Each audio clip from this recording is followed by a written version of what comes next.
With new D-Brigade support, also known as the new DigiPolice trait, we're here to put Tommy back in jail.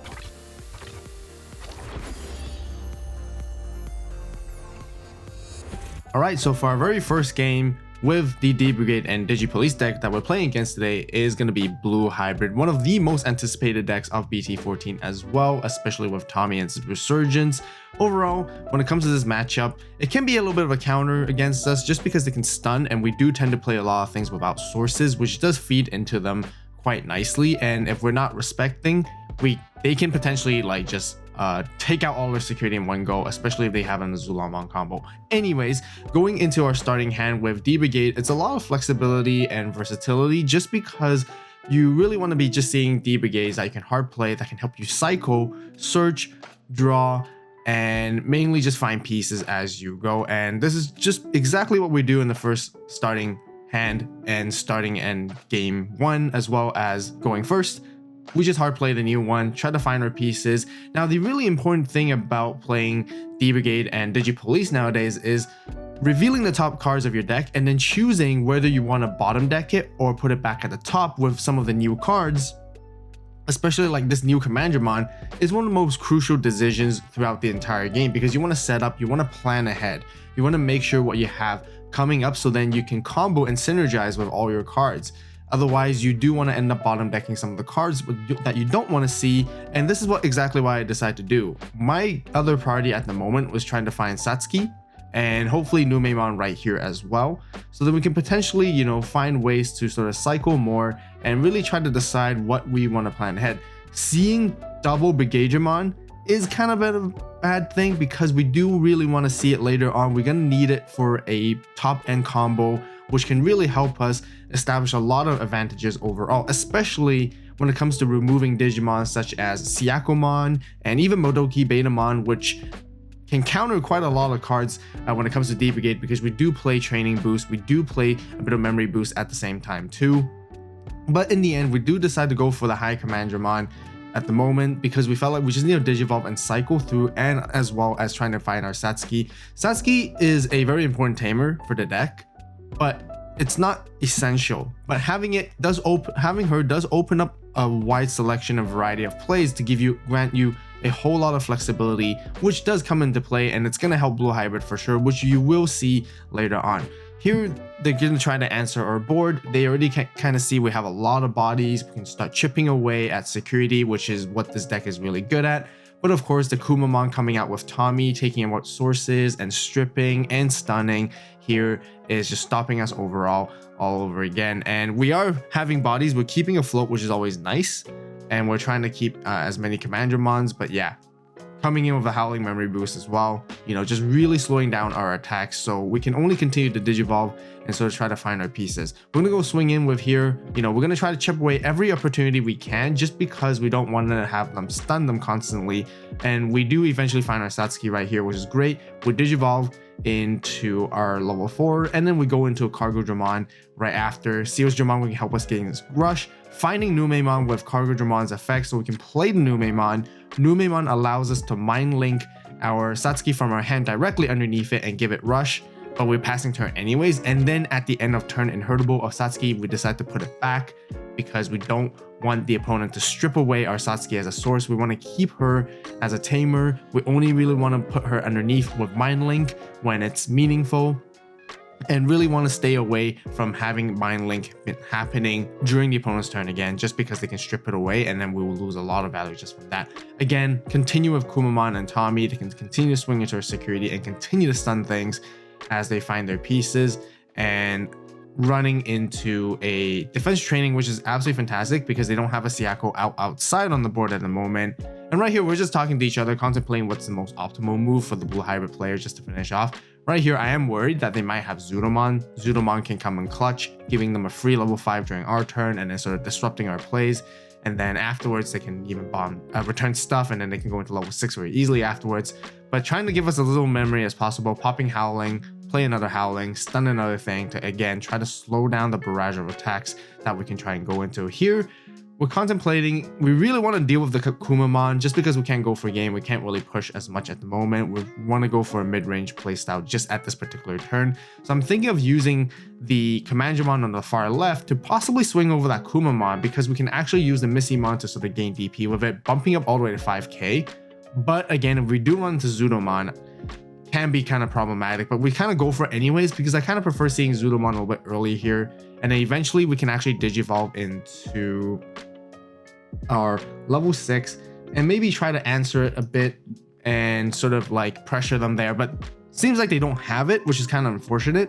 So we're immediately going to Mind Link right here with Satsuki. We're going to go swing with high Commandramon so we can cycle through cards, set up our pieces, you know, play more things if we ever want to, play the Commandramon right here, and then look for another 5. And again, the most important part of the game is to decide what to grab and then decide what to bottom deck or top deck afterwards based on which order, because right here we can see a full line of play, debating what cards we really need. We don't really need as much more Digimon cards, so I'm kind of contemplating of getting the DCD bomb as well. Other than that, I was also contemplating in Dramon just because I can Digivolve and give Rush later on. So a lot of important decision when it comes to playing this deck. It's one of the hardest black decks I actually played in a little while, but maybe because we're just learning all the new cards and seeing it for the first time, so there's a lot to think about. But there's a lot of thinking involved. It's not like your typical standard Commandramon deck that you used to play. So we decided to put it back to the top in that particular order. We want to go into Brigadramon right here to draw into what we want, because we kind of like set it up that way. We want to get into that DCD, and then we get to play this Cargodramon get to float into another thing right here right afterwards and continue to search with Commandramon here, grabbing ourselves a Satsuki, and then we can sort of like put stuff back at the top, and then we can sort of like continue to play more stuff with Brigadramon's end of turn effect, which is always fantastic. And you guys can see how insane it is to just like flood the board all of a sudden just like this, which can be kind of like a way to play around Blue Hybrid sometimes, because Blue Hybrid's stunning mechanic sometimes just comes down to stun one thing at a time. They can stun multiple things with Sorai as well, so we can be a little bit dangerous, but we are making sure that we have some stuff with sources, some stuff that doesn't, which is totally fine, and we're trying to give them as little memory. Well, they start at 3 anyways, so then they can, you know, limit their plays a little bit, but we have a full wall of blockers. The huge counter to this would really be like a Hexablaumon, like I said, or even like somehow they can climb out to an Azulamon right here would be really, really big for them, and they can just one-shot it. But it doesn't really deter from how we have to play this. We still have to play it the way it is at the moment, because we really do need to push for game. If they can't answer this board, either they have to answer it right now or deal with it, or swing or go into Azulon and finish the game at this immediate moment somehow. The next turn, we are basically just going to win, because we have like essentially 7 bodies, 7 attacks, which is very easy for Blue Hybrid to sort of slow down. As you guys can see, they can play Sorai, they just strip away our sources, and then all our Digimon without sources can't attack for that entire turn. And then we're just also contemplating if they want to sort of optimize a bit of plays, maybe popping the Howling to gain a bit more memory, utilizing Joe to sort of like gain a bit more memory so then they can play a Boko and sort of find more pieces so they can set themselves up for their next turn, potentially, just in case if we're not able to answer. They still have like 3 security, so they're pretty healthy. And yeah, so playing Boko, so then in their next turn, if they can go into like double hybrid, they can basically just go for game. But we do have blockers, but they do have to sort of like try to answer our board. Right here we can't really attack, but there's actually a really cool way to play around this. Even with Sorai, we still have 2 Digimon with a source each, so that's 2 swings right here.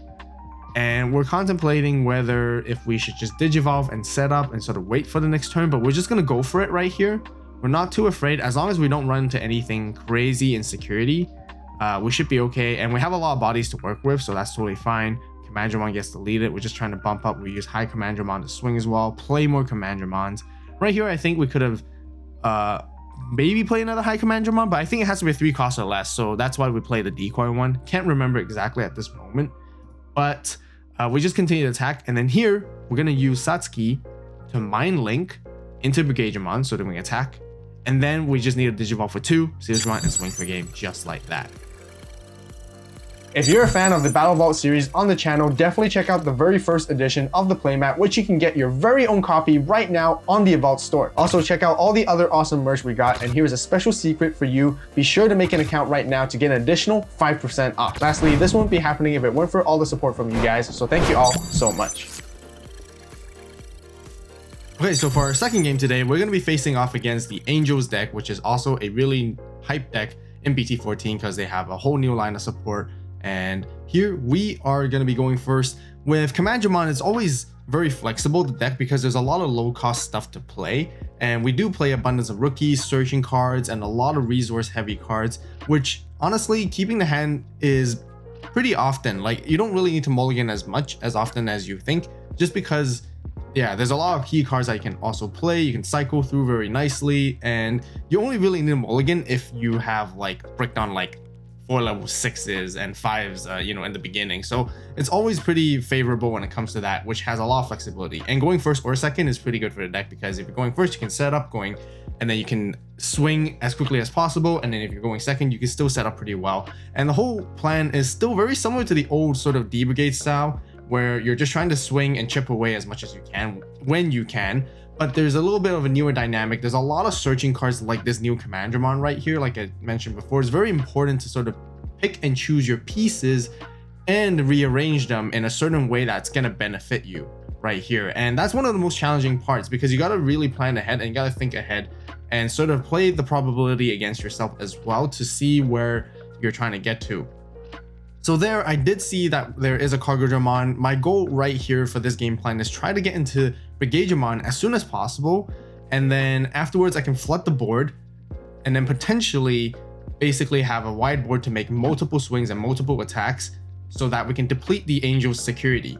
And here we're just gonna go for high Digimon, and we're just gonna use our defense training for more maximum memory efficiency, and try to establish a strong early game as much as possible. At the same time, we're trying to find a Satsuki, and we've been cycling quite a bit already, but we haven't seen one just yet. So we do pick up the Numemon just in case we can play a Satsuki for free, or sort of like mind link it for free later on when we do see one. But surprise, surprise, we got Blast Digivolve right here with a Magnum Angemon Ace, and that just totally gets rid of our high Commandramon right there. But we're gonna attempt to swing in and try to have our other Commandramon get into the trash. Unfortunately, the next card revealed from the Pokemon was a Satsuki, so we end up bottom decking here, but we're gonna counter back with a DCD bomb, and effectively with DCD bomb de-digivolving that their stack and then popping their Kazemon by topping deck our Commandramons back. Effectively, it's a 1-cost DCD right here, which is really good. And then we're gonna play another defense training to set up for later turns, so then we can potentially go back and climb into our stack once again. And it's really important that we do want to chip away the security of the Angel security as quickly and as early as much as possible, because a lot of their resources and their crazy ramping when it comes to digivolving really revolves having their security and having the Angels in there, because they can climb very, very quickly. So it is kind of a bit of a race when it comes to this game. But again, we're just going to go for that same play with the high Commandramon, and we're gonna maybe try and go into this Digimon right here for a reduction cost, and we want to get into that Brigade-Dramon, like I mentioned, as early and as quickly as possible. Finding ourselves a Satsuki Digimon lets us play a DigiPolice card, so we can do a really nice combo. We can mind link it during the main, give it jamming, and just go ahead and swing, and then finish off with a Brigade-Dramon to play more things at the end of turn, but also popping their Kudamon, so clearing their board and not letting them sort of turbo digivolve just yet, and forcing them to set up in the back all over again. We're gonna put the Satsuki back into our tamer area, or finish the mind link, but really unfortunate here, we actually then see the other two Satsuki. It's kind of a good and bad situation to be in, just because it's great to have Satsuki and more tamers, and it's gonna give us a lot of value and memory later on, but we really actually want to see bodies to chip away security. You can see they're still relatively healthy. We haven't done enough damage just yet, so we really want to be doing enough damage as quickly as possible before they ramp up into their stack once again. So it makes more sense that we want to see bodies in this particular situation more so than tamers. And even with Satsuki, it's great giving you jamming and all that, but it doesn't benefit as much if you don't have a body to give jamming for, right? We have 3 of them. I mean, you know, ideally I was just hoping to have 2 at the moment and then I have an extra body instead, but doesn't change our game plan. We're still gonna have to attack anyways.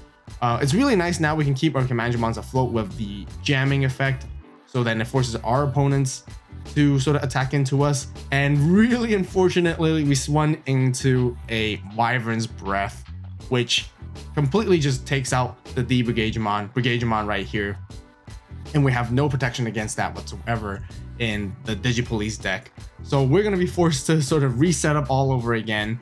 And we're going to have to find ways to sort of try to close the game out as quickly as possible, which really swung back to their favor here. We're going to play that Commandromon to, you know, plan ahead. We're going to reboot our own Commandromon here as well. Thinking about that, I decided not to reboot in the end, just because if they ever do swing into it or, you know, remove it, we can always just play another potential Commandromon, especially based on what we saw earlier. We're totally fine. And here is the Angels deck has a lot of setup. They have multiple TKs, they have physical trainings, and they can just now cycle very easily, going into Angemon from Patamon for free, putting back their security, and going into a Angelwomon here alongside with the physical training for only 1 cost, essentially, digging through their security again, finding another piece, and grabbing back a Magna Angemon Ace to their hand, and then follow up with a Emissary of Hope, so then they can go into Seraphi for effectively only 1 cost, and then now they're just recovering from that, and they just have 3 security all the way back here. They get to minus 7,000 DP to us as well, and then potentially like go for double checks if they want to. It also works in favor for them just because D-Brigade doesn't have super strong level 6 bodies or super strong Digimon, so it's pretty safe for Seraphi to swing into us. And again, they only still have like 4 memory to work with. Well, not only, like more like the fact that they still have 4 memory, which is a lot for them, and they can just go into Angemon here and then set up, choke us down with physical training, and now we're back at 1. But then thankfully we do have Satsuki, so then we do gain a bit of memory from that, which is nice. And at this moment, we can't really swing with this Commandromon just because we know they have a Magnamon Ace. So as soon as we swing into it, they're gonna blast Digivolve for free on us again, recover 1, and minus DP. So it's pretty difficult situation to be in at the moment. All I can really think of at this point is either I Digivolve right away as quickly as I can, which I don't have enough memory to do so. So I feel like we're gonna have to set up and sort of Digivolve in the back a little bit, stay safe, and try to set up to Digivolve into a Brigademon next turn to go as wide as possible. Hopefully we can establish the board presence back again. But passing back to them, they still have a lot of resources to work with. They have, you know, quite a lot of damage that they can get into, especially again going into Angelwomon once again. Potentially try to grab the Rune Mode, but they can't grab it because it's not an Angel, obviously, so they do end up grabbing a Seraphi instead. And having another one ready to go, secondly, is just really good. The Seraphi is gonna minus DP to us, suspending their TKs to gain a ton of memory, and Patamon Inheritable. We're gonna try and keep afloat with the Commandromon as much as possible and try to hold it down, and really hope they can't end us this turn. But you can see just like that, they're just recovering like crazy and gaining a ton of memory.